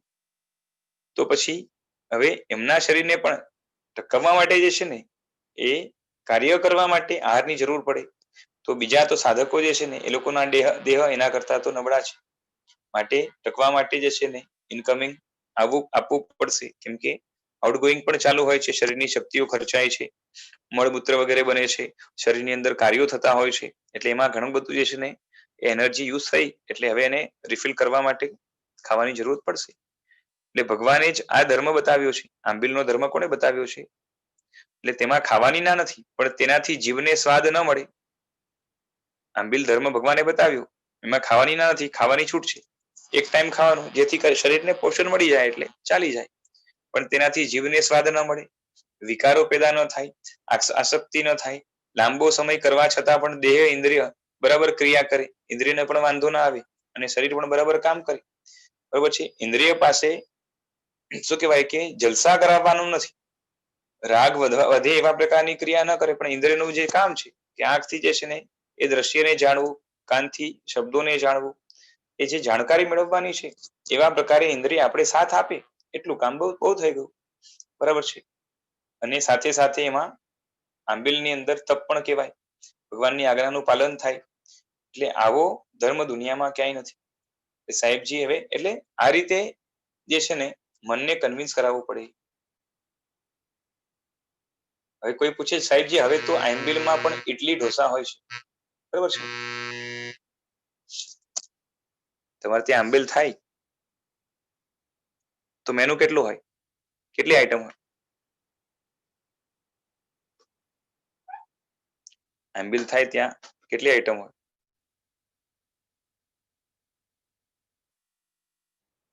5-10 માં પતી જાય? 10-12 તો હોય જ, સંઘમાં હોય એમાં તો. સંઘમાં અરે કોઈ સંઘમાં 10-12 નથી હોતી, એનાથી કંઈક વધારે હોય છે. 25-30 મિનિમમ હોય 10-12 માં કઈ ના થાય. બરોબર છે. હા, ખાલી 4-5 જણા વાપરવા વાળા હોય, રેગ્યુલર વાળા, ને બહુ કઈ ચાલતું ના હોય આંબીલ ખાતું, ત્યાં 10-12 હોય વાત જુદી. બાકી વ્યવસ્થિત જે છે ને આંબીલ ખાતું ચાલતું હોય, રેગ્યુલર આંબીલ ખાતામાં પણ 10-12 માં કઈ ના થાય. અને હોળીના દિવસે તો જે છે ને 50-60 આઈટમ હોય છે, બરાબર છે ને. આ ઘાટકોપર વાળા, મુલુંડ વાળા એ લોકોને બરાબર ખબર હોય. જ્યાં પણ મોટા સંઘો હશે ને ત્યાં તો આખી કેટલી બધી જે છે ને હોય, નાની નાની વસ્તુઓ મળાવીને આમ તો ઘણી થઈ જાય, 60-70 પણ થઈ જાય, બરાબર છે. અને એમાં પણ અલગ અલગ ટાઈપની વેરાયટી પાછી રોજની હોય, વસ્તુ એ જ ને એ જ હોય, પણ જે છે ને વેરાયટી બદલી જાય. ઢોસામાંથી બીજું કંઈક બની જાય, ગાળ છે ને એની એ જ હોય, પણ એમાંથી બીજું બીજું બીજું બીજું બનાવ્યા કરે. ઢોકળા હોય તો શેપ બદલી જાય, કાં તો 2 ઢોકળા મિક્સ કરી નાખે, કંઈ કંઈક કરે એવું, બરાબર છે. એટલે સેન્ડવિચ ઢોકળા બનાવશે, કંઈ કંઈક કરશે, બરાબર છે. આવું હોય છે ને? હાજી, બરાબર છે. આટલી બધી વેરાયટીની જરૂરત શું છે, આવું ઘણા લોકો પૂછતા હોય છે. કે આંબીલ જ કરવી છે, હવે જીભને પોષણ તો આપવાનું નથી, તો આટલી બધી વેરાયટીની જરૂર શું છે? સંઘ ભક્તિ કરે છે, એ તો આપશે વેરાયટી. સંતો ભક્તિ કરે છે, જે ભક્તિની અંદર જેટલી મર્યાદા હોય એટલું જ કરવાનું હોય. મુખ્ય તો આટલી બધી આઈટમ બનાવવાનું કારણ એ જ છે કેમ કે આ તો શું થઈ જાય તો કે સંત જે છે ને કોઈનો ઉપવાસ છે પણ સંઘને ભક્તિ કરવી છે તો લાવ લે મીઠાઈ ઠોક, બરાબર છે. સંઘ ભક્તિ કરે છે તો એ મર્યાદા તોડવાની ના હોય, બરાબર છે. મર્યાદા એની એ જ રહે. પણ આ તો ખાલી કેવું છે કે જે નવા લોકો છે, નવા જીવો છે, એને એક આંબેલ ઉપર કોન્ફિડન્સ આવે કે આપણાથી થઈ જાય. કેમ કે શરૂઆતમાં જેને જીભના ઘણા ચટકા હોય, બરોબર છે, જેવું તેવું ખાવાનું ફાવતું ના હોય, બેસ્વાદ ખાવાનું ફાવતું ના હોય, તો શરૂઆતમાં ટેવ પાડવા માટે નાના બાળકો છે અથવા તો બીજા નવા એવા જીવો છે એને જે છે ને શું કહેવાય, આ બધી વસ્તુના કારણે એક કોન્ફિડન્સ આવે કે આપણાથી હોળી થઈ શકે છે. ગઈકાલે વાત થઈ ને એની જેમ ઉપવાસ ઉપર કોન્ફિડન્સ લાવવા માટે જે છે ને આપણે આડકતરા જે ઉપાયો કરતા હોય છે એના માટે છે. બાકી તમે પૂછજો જે લાંબી હોળી કરતા હોય ને, જે લાંબી લાંબી હોળીઓ કરતા હોય છે ને એ આ જે ચટક પટક વાળી જે વસ્તુઓ હોય છે એમાંની એક વસ્તુ ના ખાય. જી સાહેબ. રોટલો રોટલી ને મગ વગેરે જે છે ને બે ચાર વસ્તુઓ એમાં તો પતી જાય એમ. કેમ કે આવી છૂટર પુટર વાળી વસ્તુ જે છે લાંબી હોળી ચાલતી પણ નથી. અને રોજિંદી જે છે ને ધર્મ ક્રિયાઓ છે, આવશ્યક ક્રિયાઓ છે કરવાની હોય એ આટલામાં પતે નહીં. પણ ખાલી એક જાતનું જે છે ને શું કહેવાય કે લોકોને, નવા લોકો છે એને કોન્ફિડન્સમાં લાવવા માટે. ત્યારે છે ને પીરસતા પણ બોલે, શું બોલે ખબર છે? આ લે ભાવશે. બોલો, ભાવતી વસ્તુ છોડવા માટે આંબેલ છે કે ભાવવા માટે આંબેલ છે? તને આ ભાવશે, ટ્રાય કર, આવું બોલાય છે ને. પીરસવા વખતે નવા હોય તો શું કહે કે આ તને ભાવશે, બરાબર છે. આમ તો ભાવતી વસ્તુ છોડવા માટે આંબેલ છે, પણ આ કેના માટે? ખાલી બસ નવા લોકોને જે છે ને જોઈન કરવા માટે. બાકી આગળ ફાવી જાય પછી આમાંની વસ્તુ જે છે ને કોઈ અડતું પણ નથી અને એનાથી લાંબી હોળીઓ ટકતી પણ નથી, થતી પણ નથી. એટલે જે પાપડા શું કહેવાય કે પાપડ અને જે છે ને પછી એ ઢોસા બોસા એ બધામાં જે છે ને લાંબી હોળીઓ ન ટકે.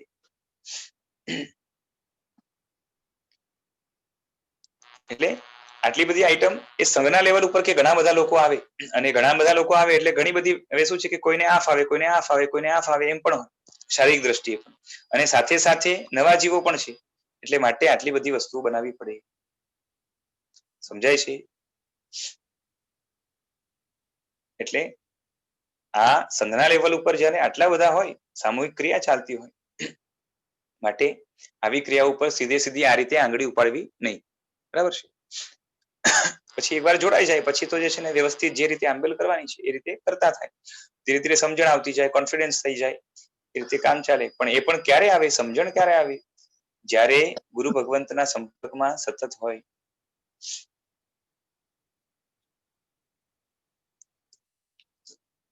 હવે સાહેબજી કહે છે કે ઇડલી ઢોસાની વાત કરી ને કે કોઈએ કીધું કે હવે તો ઇડલી ઢોસા આવી ગયા, બરોબર છે. આમ તો ઇડલી ઢોસા ચાલે જ છે આંબેલમાં, વાંધો નથી. પણ પૂછવા વાળાએ કયા એંગલ થી પૂછ્યું છે કે એક જાતની વેરાયટી આવી ગઈ, ટેસ્ટી વસ્તુ આવી ગઈ, બરાબર છે. તો સાહેબજી કહે છે કે દરરોજ આપીએ છતાં પણ કોઈ કરવા તૈયાર થતું નથી. સમજાય છે? આંબેલમાં સારામાં સારી આઈટમ્સ આપીએ તો પણ એને કહીએ ને કે આંબેલ કર રોજ, તને સારી વસ્તુ મળશે, તો પણ લોકો તૈયાર ઇઝીલી ન થાય. તમે પેલા આંબેલ તો કરો, પછી આપણે સ્વાદ છોડવા જે છે ને આંબેલ કરવાનું છે. આપણે સ્વાદ છોડવા આંબેલ કરવાનું છે, તેમાં તમે વચ્ચે ઇડલી ઢોસા ક્યાં લાવ્યા? એકની એક વસ્તુ રોજ ખાઓ ને તો મજા પાછી ઘટી જાય. ઇડલી ઢોસા પણ રોજ આપીએ તો મજા આવે કે નહીં? ઇડલી ઢોસા મૂકો ને રોજ પાવભાજી આપીએ તો ખાય કે નહીં? એટલે જૈન પાવ આવે છે ને, ઘરે બનાવતા હોય, બરાબર છે. બોલો, એકની એક ભાવતી વસ્તુ પણ રોજ આપીએ તો ચાલે કે નહીં? કંટાળી જાય. બરાબર છે. વિચાર કરો કે આંબેલમાં એક તો સ્વાદ પણ છોડવાનો અને એકની એક વસ્તુ રિપીટ થાય તો ઘણું બધું જે છે ને. હા બોલો, જી બોલો. આપણે ક્યારેક સંઘનું રસોડું હોય ને, હા, સાહેબ સાથે ક્યાંક કોઈ સંઘમાં સમજો ઉતારો હોય ને ત્યાં સંઘનું રસોડું હોય, તો ઘણી વખત એવું થાય કે મીઠા રસોડાની અંદર એક સમજો શાક હોય, દાળ ભાત રોટલી એવી 4-5 ચીજોમાં પતી જાય. બરાબર છે. અને એનો પણ તમે વાપરવા બેસો તમને એમ થાય એના કરતા તો આંબીલમાં બેસી ગયો તો વધારે સારું થયું હોત, પણ તો આંબીલ નથી હોતું. હા, બરાબર છે. મીઠા રસોડાની અંદર 4-5 વસ્તુ હોય, બરોબર છે. એકાદ મીઠાઈ હોય, બે છે રોટલી શાક દાળ ભાત એવું કંઈ હોય, બરોબર છે. એકાદ પાપડ હોય, એટલે 6-7 વસ્તુ હોય. અને આંબેલની અંદર જે છે ને કમથી કમ 30-40 વસ્તુ હોય. છતાં પણ આંબેલ લોકો કરવા તૈયાર ન થાય, કારણ કે આના કરતા ત્યાં ઓછો જ સ્વાદ આવવાનો. પછી ભલે ત્યાં ઇડલી ઢોસા હોય, બરાબર છે, ત્યાં પણ ઇડલી ઢોસા જે છે ને નારિયેળની ચટણી વાળા હોય કે ના હોય, પછી સાંભાર જે છે ને એ ટમેટા વાળું હોય કે ના હોય, તો ના હોય, બરાબર છે. એટલે થોડુંક સ્વાદ વાળું, સ્વાદ આવે એ રીતે જે છે ને એ થોડું ઘણું જે છે ને નવા લોકોને જોડવા માટે એ પ્રયત્ન થતો હોય છે. બાકી એ થોડોક સ્વાદ આવે અને એવા એવા શું કહેવાય કે એવી અનુકૂળતા થોડી ઘણી આપવા છતાં પણ જે છે ને લોકો કરવા તૈયાર નથી. કેમ કે આપણે જીવની મજા જોઈએ છે અને જીવની સાથે મન પાછળ ભરેલું છે, કારણ કે મોહ પેદા જ મનમાંથી થાય છે. પેદા એટલે નીકળે છે ત્યાંથી જ, એનો સોર્સ જ એ છે. એટલે જીવને ફાવે એવું આપવું, એવું જે છે ને મનની અંદર પડ્યું જ છે, એવા સંસ્કારો જ પડ્યા છે. માટે એ છે ને રોજ ખવડાવશો તો એકને એક વસ્તુ પણ આપશો તો મજા નહીં આવે. માટે મજા વધારે ક્યારે? જ્યારે વધારે લાંબો સમય જે છે ને ત્યાગ કર્યો હોય અને જેટલી વધારે જીભની તૃષ્ણાનું જે છે ને દુઃખ વેઠ્યું હોય તેટલી માલપાણી ખાવાની જે છે ને મજા આવે. સમજાય છે? ખાવાની મજા પણ ક્યારે આવે? વધારે ભૂખ લાગી હોય ખાવાની મજા આવે કે ઓછી ભૂખ લાગી હોય? વધારે ભૂખ લાગી હોય ત્યારે. બરાબર છે. અચ્છા, હવે એ શરીરની વાત થઈ. હવે જીભની વાત કરી કે 2 દિવસ પહેલા જે છે ને ભાવતી વસ્તુ ખાધી હોય તો આજે એ વસ્તુ ખાવાની મજા આવે કે 15 દિવસ પહેલા ખાધી હોય તો આજે મજા આવે? ભાવતી વસ્તુ 15 દિવસ પહેલા ખાધી છે, એક વ્યક્તિએ 2 દિવસ પહેલા જ ખાધી છે, બેમાંથી મજા કોને વધારે આવશે? 15 દિવસ પહેલા ખાધી. બરોબર ને? તો એ જીભની અંદર એ વસ્તુની તૃષ્ણા પડી છે, અને તૃષ્ણા જેટલી વધારે એટલી અંદર તડપ વધારે, અંદર એક જાતની શું કહેવાય કે એ ઈચ્છા કે એક જાતનું અંદરનું શું કહેવાય ક્રેવિંગ એ જેટલું વધારે એટલું જે છે ને મળે તો એનું જે છે ને દુઃખ શમન થાય, એનું નામ સુખ. બરાબર છે? એટલે એવા પ્રકારનું જે છે ને ત્યાં સુખ હોય છે. એટલે તેટલું જ માલપાણી ખાવામાં સુખ પ્રાપ્તિ થવાની સંભાવના છે. એ પણ આવું કેવું સુખ? તો કે દુઃખને દબાવવા માટે. માટે કોઈ પણ વસ્તુના સ્વાદમાં વાસ્તવિક સુખ નથી, દુઃખનો ઉપચાર છે. તે વાત મનને કબૂલ કરાવવી પડે કે આ બધી વસ્તુની અંદર તને સુખ લાગે છે, પણ શું છે? દુઃખનો ઉપચાર છે. એટલે આ રીતે મનને સતત જે છે ને શું કહેવાય કે સાચી વસ્તુથી એને વાકેફ કરાવવું પડે. નહીં તો જે છે ને એ મન અંદર રહેલા કુસંસ્કારોના કારણે એ ફંગોળાઈ જશે, ફેંકાઈ જશે. હવે કોઈ પૂછે છે આંબીલ કર્યા પછી ચાલુ ખાવાનું ભાવતું નથી. બરોબર છે? આંબીલ કર્યા પછી ચાલુ ખાવાનું ભાવતું નથી. આ નવું છે ને કે આંબીલ કરીએ છીએ પછી જે છે ને ચાલુ ખાવાનું એટલે રેગ્યુલર જે ખવાતું એ ભાવતું નથી. સાહેબ કહે છે કે એની તો જીભ બગડી ગઈ છે, કારણ કે સ્વાદ તો ક્યારે પણ ચાલી વસ્તુમાં જ આવવાની, આંબીલમાં એટલું નહીં આવે.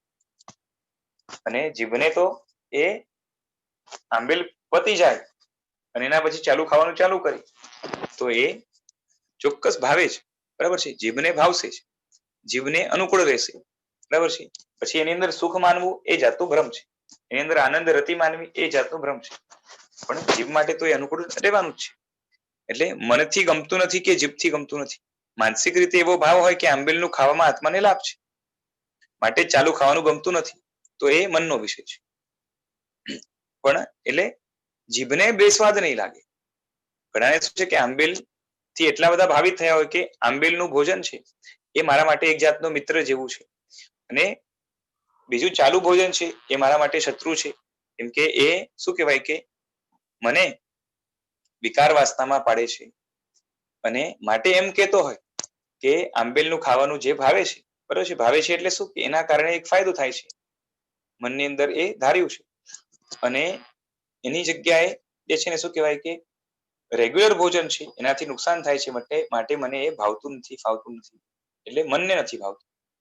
મન જ્યારે આવા ભાવથી કન્વિન્સ થઈ ગયું છે તો સારું છે, બાકી જીભને તો ભાવશે જ.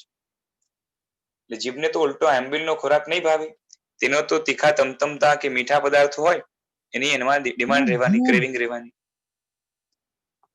બરોબર છે? કોઈ એમ કહે કે મારી જીભને ચાલુ ખોરાક નથી ભાવતો તો સમજી લેવાનું કે એની જીભ બગડી ગઈ છે.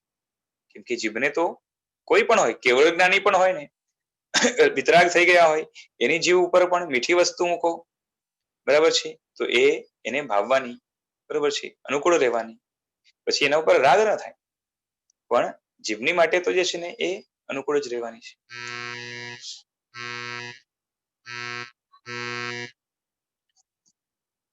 પછી જીભ બગડેલી હોય, કાં તો જીભ બગડે એટલે શું સમજાય છે ને, શરીરની અંદર કોઈ જાતનો રોગ હોય અને એના કારણે જે છે ને એ સ્વાદમાં ફરક લાગતો હોય, ભાવતી વસ્તુ ન ભાવે, ન ભાવતી વસ્તુ ભાવે, તો એક જાતની જે છે ને અંદર ગડબડ કહેવાય.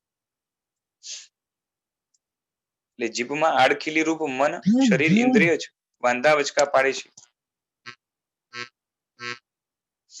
વાંધા વચકા કોણ કરાવે છે? જીભ ધર્મમાં આડખીલી રૂપ મન, શરીર કે ઇન્દ્રિય, આ ત્રણ જે છે ને એને આપણે અનાદિકાળથી જેવો મન મળ્યો, જેવું શરીર મળ્યું કે જેવી ઇન્દ્રિય મળી, આ બધાનો દુરુપયોગ કરવાનું. દુરુપયોગ એટલે મનમાં ખરાબ ઉપયોગ કરવો છે એવો ભાવ ન હોય, પણ મનની અંદર મોહ જ એટલું બધું પડ્યો છે કે ખરાબ ઉપયોગ જ કરાવે અને એ ખરાબ ઉપયોગ સારો છે એવું પોતે માન્યા કરે, બરાબર છે. અને એ ખરાબ સંસ્કારો એને સારા માનીને એને પોષવાનું કામ આપણે કર્યું છે, મિત્ર બનાવીને જે છે એને સાથે રાખવાનું કામ કર્યું છે. મન, શરીર અને ઇન્દ્રિયના તોફાનો વધારે ને વધારે થાય, બરાબર છે, એ રીતે આપણે એની સાથે રમવાનું કાર્ય કર્યું છે.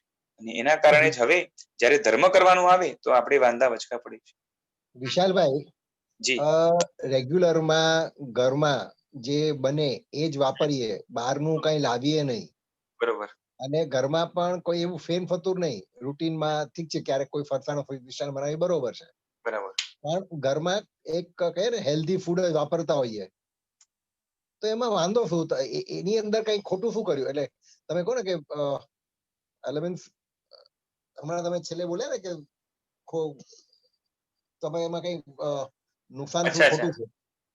હા હા, એટલે આપણે એમ માનીએ કે જે છે ને ખોટું છે અને એને સારું માનીએ. હા, એમાં કઈ ખોટું છે? હા, તો ખોટું એની ઉપર રાગ થાય એ ખોટું, બાકી કઈ ખોટું નથી. શરીર એનાથી સારું રહે, તંદુરસ્ત રહે, પણ એના ઉપર રાગ થયું એ ખોટું, બરાબર છે. અચ્છા, એની ઉપર રાગ થયો એ ખોટું. રાગ ખોટું. હા, પછી બીજા એવા તો ઘણા ભ્રમો છે કે આપણે માનીએ કે ખાઈ લીધું અને શરીર સારું રહે છે એટલે આપણું જે છે ને ખાવાનું સફળ થયું, ખાવાની ક્રિયા સફળ થઈ, એની માટેની જે પૈસા કમાવાની મહેનત હતી બધી સફળ થઈ, બરોબર છે. પણ ખરા અર્થમાં સફળતા કોને કહેવાય? સફળ એટલે શું? ફળ સહિત, એટલે જેમાં સાચું ફળ હોય. હવે મહેનત કરે આત્મા અને જે છે ને મળે શરીરને, તો એને સફળ ન કહેવાય. આત્માને કંઈક લાભ થતો હોય, આત્માને લાભ ક્યારે થાય? ઘરનું ખાધું વાંધો નહીં, શરીર તંદુરસ્ત થયું વાંધો નહીં, પણ એનો સાધનામાં, આરાધનામાં જો ઉપયોગ થયો હોય તો સફળ થયું કહેવાય, બરોબર છે. એટલે ખાલી શરીર તંદુરસ્ત થયું એટલો અડધો એંગલ થયું, અને એના કારણે આવા તો જે છે ને ભ્રમો ઘણા છે. એટલે એવી જાતની તો કેટલી બધી ભૂલ છે, એના કારણે આપણે પોતે આત્મવંચના કરીએ છીએ, પોતાને ઠગવાનું કાર્ય કરીએ છીએ. એટલે અંદરથી ઠગવાની વૃત્તિ કે એમ હું ઠગું છું કે ઠગું એવો કોઈ ભાવ નથી, પણ અંદર મોહ છે જે છે ને તમને સાચી વસ્તુ જોવા જ નહીં દે.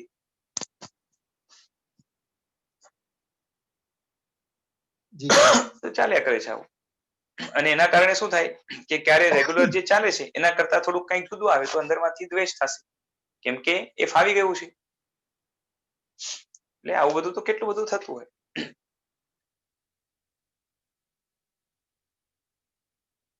હવે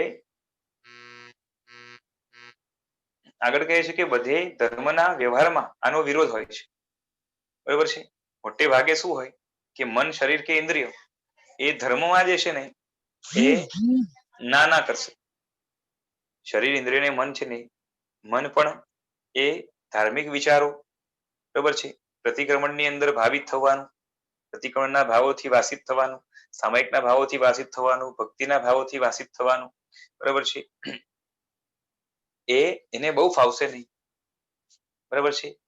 અને ફાવશે તો પણ એની અંદર મોટે ભાગે તો જે છે ને સંસારની અંદર એ ખોટા ઇન્ટેન્શન હોય છે પાછળ, એની પાછળ કે ભગવાનની ભક્તિના ભાવોથી એવું પુણ્ય બંધાય કે આગળ જઈને જે છે ને એ ભવાંતરની અંદર એ ભૌતિક અનુકૂળતા ઘણી મળે, એવા પ્રકારના બધા ભાવો જુદા જુદા હોય છે. પછી શરીર પણ જે છે ને એ ઉભે પ્રતિક્રમણ કરવાનું, યાત્રા વગેરે કરવાની, ગુરુ ભગવંતની વ્યાવચ વગેરે કરવાનું, બરોબર છે, વિનય આદિ કરવાનું, એ બધું જે છે ને શરીર ના પાડશે, કેમ કે શરીરને આરામ જોઈએ. અને આ જે છે ને આરામ અહીંયા જૂટવાઈ જાય છે. પણ સંસારની અંદર એ જ વસ્તુ કરવાની આવે તો ત્યાં જે છે ને આરામ યાદ નહીં આવે. બહુ વધારે કષ્ટ પડે ત્યારે જઈને શું હોય, પછી ઇન્દ્રિયો પણ છે. તો ઇન્દ્રિયોનું મુખ્ય કામ કે આંખ નાક વગેરે એના દ્વારા જે જાણ્યું એના દ્વારા આપણે વિવેક કરવાનો છે. સારું ખરાબ, કામનું નકામ, બરાબર છે. એની બદલે ઇન્દ્રિયોને જ પૂછવાનું કામ કરીએ કે ભાઈ ઇન્દ્રિયને મળતી વસ્તુ, જોઈતી વસ્તુ, ગમતી વસ્તુ જો એને ના આપો તો ઇન્દ્રિય જે છે ને રેડી નહીં થાય. બરાબર છે. એટલે આપણે જો જાગૃત ન રહીએ તો ભગવાનના દેરાસરની અંદર પણ મોહના કારણે પાપ બાંધીને આવી જઈએ. કેમ કે ત્યાં ધૂપ જલતો હોય અને એમાં સુગંધ આવતી હોય તો ખાલી આપણે કેટલી સરસ છે ને સુવાસ છે, બરાબર છે, કેટલી સરસ સુગંધ આવે છે એવા ભાવ થાય. કોઈને પછી કહીએ કે ન કહીએ, બોલો પુણ્ય બંધાય કે પાપ? પાપ. બરાબર છે. હવે શું કરવાનું? દેરાસરની અંદર સુગંધી ધૂપ રાખવો નહીં, બરાબર ને? હા પણ આપણા વિશાલભાઈ, તમે આ બધા જે કહી રહ્યા છો ને, હા વાપરીએ છીએ, ખાઈએ છીએ તો એમાં રાગ વગર થતું જ નથી. હા આજે કોઈ સુગંધ આવે અને તમે કહો કે સારી સુગંધ છે એમ વિચારવાનું નહીં, તો આ પ્રેક્ટિકલ ક્યાં છે? પ્રેક્ટિકલ છે ને આપણે બધું જ છે. ખાલી એટલું છે, જો સુગંધ છે ને એ સુગંધ જ છે અને એ ખાલી વ્યવહારથી જે છે ને સારી ખરાબ કહેવાય છે. બાકી એ ગંધ જ છે, સુગંધ હોય કે દુર્ગંધ. પછી એને સારી કે ખરાબ આપણે જે કહીએ એ ખાલી વ્યવહારની વાત છે. બાકી દુર્ગંધની અંદર ખરાબ શું છે અને સુગંધની અંદર સારું શું છે? દુર્ગંધની અંદર, બરાબર છે, આપણે આત્મા છીએ, એઝ એ આત્મા, બરાબર છે. સારું શું છે કે ખરાબ શું છે? આજે તો મને સુગંધ આવે છે ને, હું આત્મા છું તો આત્મા, પણ મને તો સુગંધ આવે અરે છે. સુગંધ આવે એમાં ક્યાં ના પાડું છું, પણ સારું ખરાબ શું? પણ એ તરત જ મને એ સારું લાગે છે. તમને જ્ઞાન થયું કે આજે એને મીઠી સુગંધ છે, ચલો બરોબર છે, અને આ થોડીક આવી છે, ખાટી સુગંધ છે, પેલી છે, બરોબર છે, એનો વાંધો નથી, જાણી લીધું, ચલો. પણ એમાં સારું ખરાબ શું? એ ગમ્યું એટલે સારું.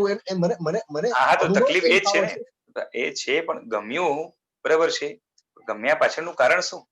વસ્તુ જે છે ને જાણી લીધી પછી ગમી શા માટે? અનુકૂળ છે એટલે. હા એટલે કોને અનુકૂળ? આત્માને. શરીર વાળા આત્માને. હા હા, શરીર વાળા આત્માને, બરોબર છે. એમાં પણ પાછી શરીર વાળા બોલ્યા એ બરાબર છે, પણ અનુકૂળ શરીરને છે કે આત્માને? આત્માને અનુકૂળ નથી. તમે આત્માને અનુકૂળ બોલશો ને તો તમારે સિદ્ધ કરવું પડશે કે સુગંધ આત્માને પ્રાપ્ત થાય છે. આત્માને સુગંધ પ્રાપ્ત જ નથી થતી. સુગંધ જે છે ને એ સુગંધ ગુણ કોનો છે? પૂતગલનો છે. પૂતગલમાંથી સુગંધ જુદી પડી શકે કે? ત્યાંથી જુદી પડે તો આત્માને મળે. આત્માને માત્ર એનું જ્ઞાન જ થશે અને શરીરને જે છે ને એની સાથે સંપર્ક સાધશે. પછી શરીર આત્મા સાથે જોડાયેલો છે માટે એને લાગશે કે આ અનુકૂળ છે, બરાબર છે. અને એમાં પણ ખરેખર અનુકૂળ કોને છે? શરીરને છે. આ જોડાણના કારણે, જેમ છે ને આપણે અહીંયા એક જે વર્ચ્યુઅલ જોડાણ હોય છે ને, રાગના જોડાણ, જેમ તમે હોય ને તમારો દીકરો હોય, એની સાથે સંબંધ શું? રાગનું જોડાણ છે ને. તમે ને તમારો દીકરો હોય તો તમારે અહીંયા એક વર્ચ્યુઅલ સંબંધ, રાગનું જોડાણ. આમ ડાયરેક્ટ કોઈ કનેક્શન નથી, કઈ પાઇપલાઇન જોડેલી નથી કે કોઈ નથી. We are not stick together, right? તો આમાં જે જોડાણ છે એ રાગનું જોડાણ છે. હવે જે રાગનું જોડાણ છે એના કારણે શું થાય કે દીકરો ખુશ થાય તો આપણે રાજી થઈ, બરોબર ને? બસ એ રીતે અહીંયા શરીર સાથે એકમેકતા છે. પછી રાગ હોય કે ના હોય, એ એમાં જે થશે એ અનુભવાશે, પણ થાય છે ખરેખર અહીંયા. પછી એના ઉપર પછી આપણે રાગ થાય, જો અનુકૂળતાનો અનુભવ આત્માને જરૂર થશે, પણ અનુકૂળતાનો જો રાગ કર્યા તો આપણી ભૂલ કહેવાશે.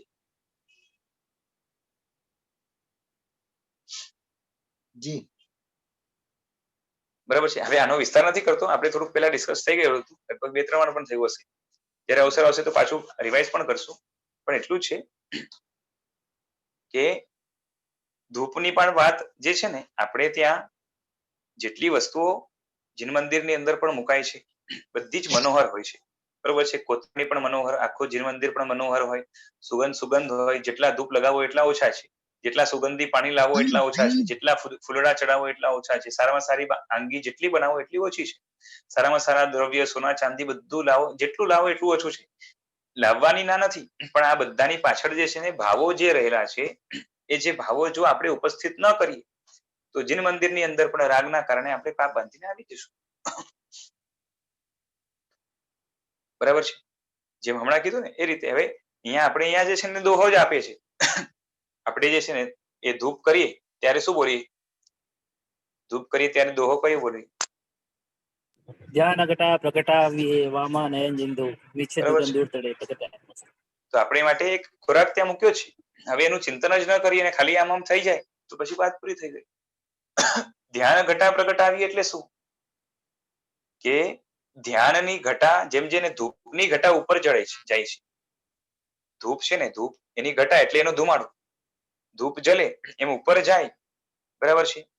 તો એ ધૂપના આલંબનથી મારે જોવાનું છે કે ધૂપ જેમ જેમ બળે છે એમ એમ ઉપર જાય છે એની ઘટા અને આજુબાજુમાં સુવાસ ફેલાવે છે. એ જ રીતે મારો આત્મા એની અંદર જ્યારે તપરૂપ તેજ આવશે, નિજરાના ભાવો આવશે, શુદ્ધિના ભાવો આવશે, એ આત્મા માટે તપ કે શું કહેવાય કે તાપરૂપ છે, એટલે એક જાતની અગ્નિ છે.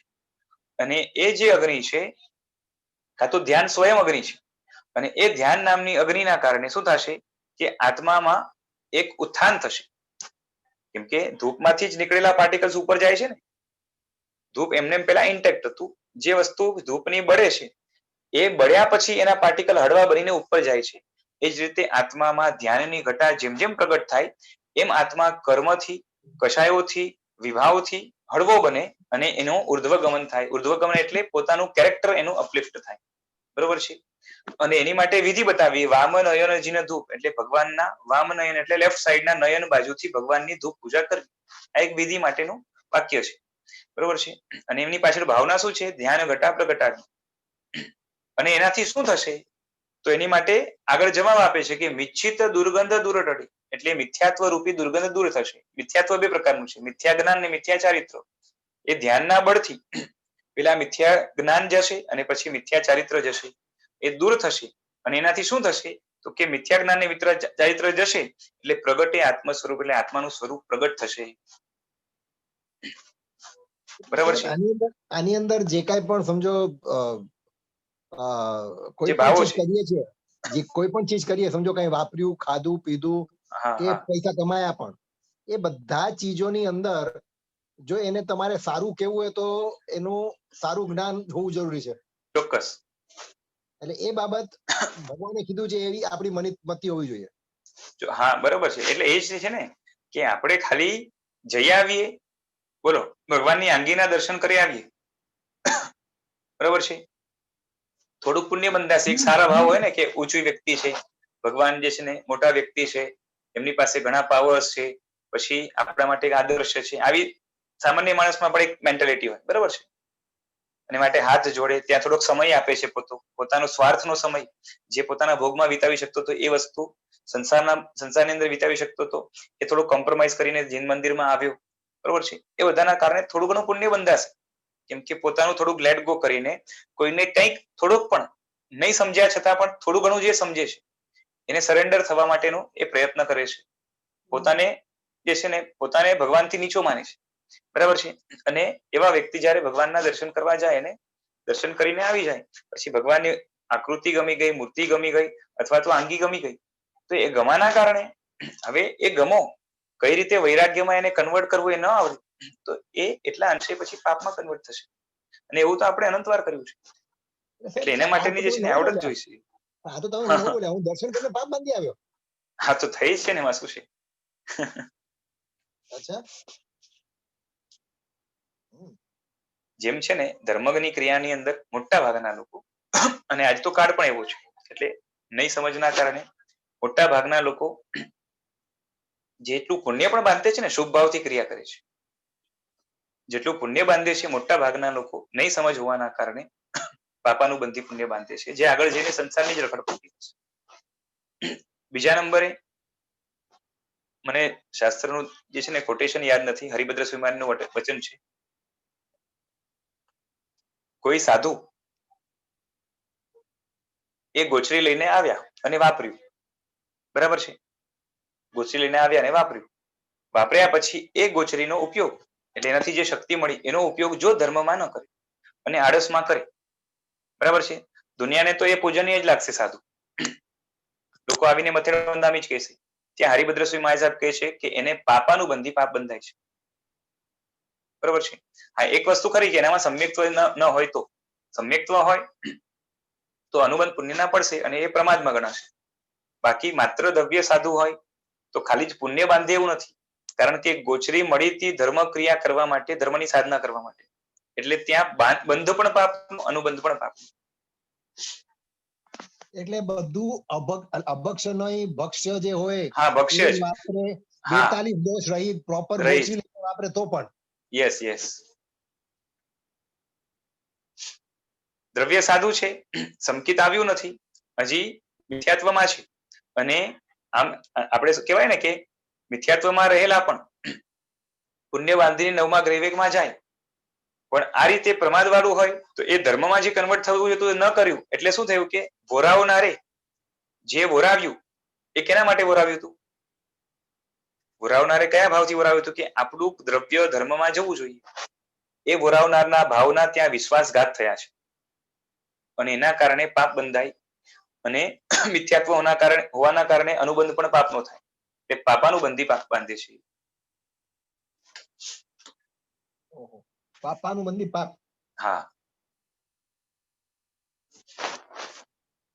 એટલે કે ધર્મ ક્ષેત્રની અંદર ધર્મ કરવો પણ જે છે ને એ આમ સીધા બચ્ચાના ખેલ નથી, પણ સમજણ શક્તિ, કેળવણી બધું જ લાગશે. અને એની અંદર ખાસ કરીને દેવગુરુ ની કૃપા, સાનિધ્ય બધું જ લાગવાનું છે. તો એના કરતા સાહેબ આપણે ધર્મ નહીં, આપણે આપણી રીતે જે છે બરોબર છે. તો અમે જે છે ને નુકસાનમાં હોવ, બરોબર છે, તમે બરોબર કહો ને એ વાત ખોટી છે, એ ઠીક એમ કહો, પણ જે છે ને એ ધર્મથી જો ધર્મથી નુકસાન થતું હોય તો એવા પ્રકારનું ધર્મ ન કરાય, પણ જેનાથી લાભ થતો હોય એવા પ્રકારના ધર્મ પાસે કન્વર્ટ એને કરવું પડે. આ તો કેવું થઈ ગયું કે જે છે ને એ પૂજા કરવાથી પાપ લાગે છે માટે જે છે ને આપણે પૂજા બંધ કરી દેવી, એના કરતા જે છે ને આપણે પત્તા રમીએ છીએ, કાં તો ગપ્પા મારીએ છીએ, કાં તો ચેટિંગમાં લાગેલા છીએ, કાં તો ફેસબુકમાં પડ્યા છે, એ બરાબર છે. એવું નથી, ત્યાં પણ પાપ જ લાગે છે, ત્યાં પણ પાપ લાગે છે, અહીંયા પણ પાપ લાગે છે. અહીંયા સ્કોપ તો ઉભો છે, પણ એનો મતલબ એ નથી કે ધર્મને પછી આ રીતે કરવાનું. ખાલી એટલું જ છે કે ધર્મની અંદર એક બુદ્ધિ જે છે ને એને એક ડાયવર્ઝન આપવાનું છે. ક્રિયા એની જ રહેશે, ક્રિયા એની જ રહેશે, બુદ્ધિને જે છે ફેરવવાની જરૂર છે. આ તો કેવું થઈ ગયું છે ને ધર્મથી પાપ બંધાય છે માટે જે છે ને ધર્મ કરવામાં ધર્મ જે છે ને મેં હમણાં કીધું ને કે ધર્મ એ સાવરણી જેવું છે. હવે એ સાવરણીને આપણો ક્યાં લઈ જવું એ જો ચૂકી ગયા તો એનાથી બીજું નુકસાન પણ થાય, બરાબર છે. ઘણી વાર શું થાય કે ફેરવતા સાવરણી છે ને પોતાની આંખમાં વાગી જાય તો નુકસાન થાય કે નહીં? ચમચીથી જે છે ને ખાવાનું લીધું અને મોઢાની જગ્યાએ નાકમાં નાખી દીધું, કાં તો આંખમાં નાખી દીધું, તો શું થાય? નુકસાન થઈ શકે ને. જી હાજી, બરાબર છે. તો ચમચી ખાવાની જ વસ્તુ છે, એનાથી ઉપાડ્યું પણ ખરા, પણ જે જગ્યાએ મૂકવું જોઈએ એની જગ્યાએ બીજી જગ્યાએ મૂકીએ તો નુકસાન થાય. એ જ રીતે ધર્મક્રિયા બંધ કરવાની જરૂરત નથી, ચમચીને રાઈટ જગ્યા ઉપર લઈ જવાની જરૂર છે, સાવરણીને રાઈટ જગ્યા ઉપર લઈ જવાની જરૂર છે, બરાબર છે.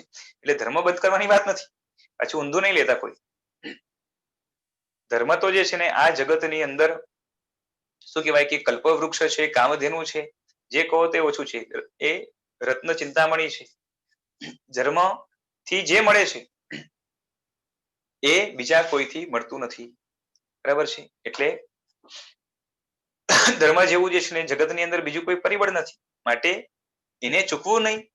પણ એટલું છે કે ધર્મનો ઉપયોગ જે જગ્યાએ થવો જોઈએ, જે જગ્યાએ એને લઈ જવાનું છે એ જગ્યાએ જો નહીં થાય તો એ જ ધર્મ દ્વારા અધર્મથી જેટલું નુકસાન નહીં થાય એટલું ધર્મ દ્વારા થશે,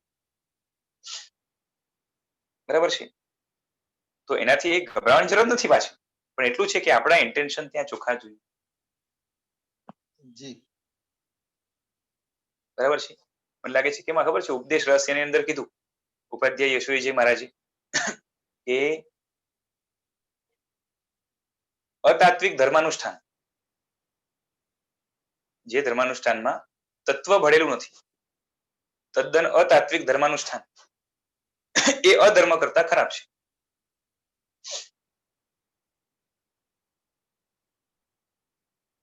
અતાત્વિક ધર્માનુષ્ઠાન એ અધર્મ કરતા ખરાબ છે, બરાબર છે. એટલે ધર્માનુષ્ઠાન એનાથી બંધ ન કરી દેવાનું હોય, પાછું ધર્માનુષ્ઠાનને તાત્વિક બનાવવાનું. સાહેબ અમારી એ શક્તિ નથી તો શક્તિ નથી તો શક્તિ પ્રગટ કરવાની. શક્તિ બધી અંદર પડી છે, ખાલી પ્રગટ નથી કરી, બરાબર છે. આ તો કેવું થઈ ગયું છે ને, પાણીમાં બેસી જવાનું, આવું ના ચાલે. ધીરે ધીરે કરીને શક્તિ પ્રગટ કરવાની. શક્તિ પ્રગટ ન થતી હોય જ્યાં સુધી ત્યાં સુધી શક્તિ પ્રગટ કરવાની ભાવના હશે તો આપણું ધર્માનુષ્ઠાન એટલા અંશે તાત્વિક બની જવાનું છે. એટલે બહુ એના માટે ચિંતા કરવાની જરૂર નથી. તત્વ અહીંયા જ લાવવાનું છે પેલા.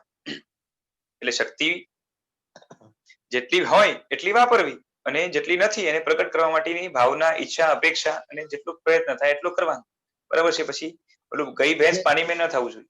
એટલે જેન્યુઅન પ્રયત્ન હશે ને જેન્યુઅન ઈચ્છા હશે હા, શક્તિ પ્રગટ ચોક્કસ કરવાની, ચોક્કસ. હા, તો એ 0.5% તાત્વિક હશે, 0.1% હશે તો પણ ચાલશે, પણ જોશે એના વગર નહીં ચાલે.